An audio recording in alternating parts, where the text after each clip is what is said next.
Matter is all around us. It is anything we see, feel, or that takes up space. For example, water is matter. You know what else is matter? A balloon. Watch this. What do you think is going to happen when I blow into it? You think so? Okay, let's see.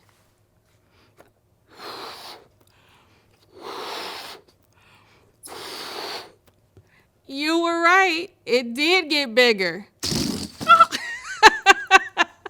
When I blew into the balloon, the space inside became filled with air. And guess what? Air is matter too, because it takes up space in the balloon. Now, you didn't think I forgot to say it, did you?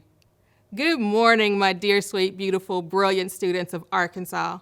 Today, we're going to investigate and explore how matter can change. Take a look at this ice. What are some things that you notice about it? I see that it's small. It's kind of wet.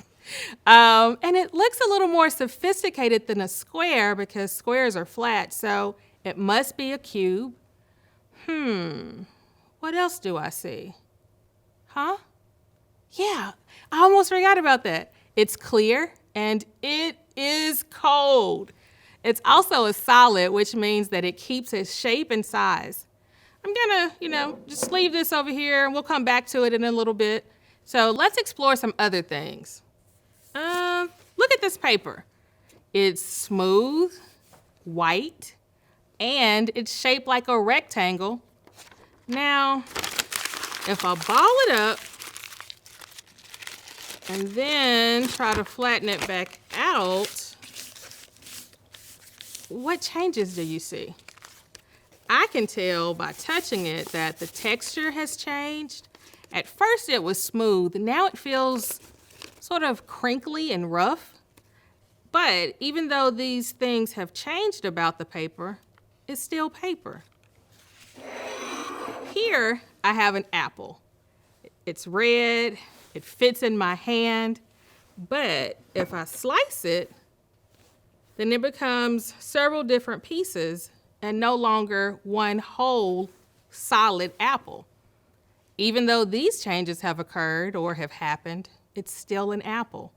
Now, let's look back at the ice cubes we started with a little while ago.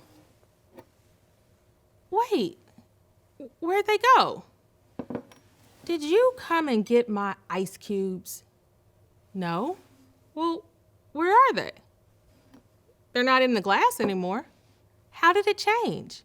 What happened to it?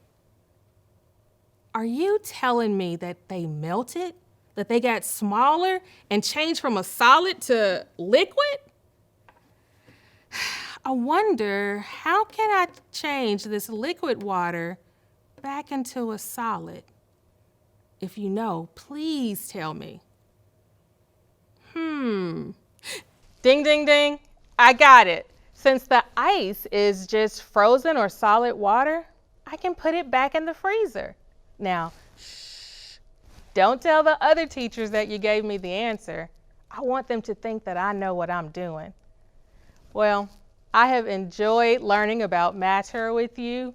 During the summer break, I hope you get the chance to eat lots of ice cream cones and popsicles. You know, they're sort of like ice, so when you do eat it, take a second or two to notice how they change. But don't look too long or too hard, otherwise you'll make a mess and your clothes will end up eating the ice cream instead of you eating it. Have a great rest of your day. I'll see you later.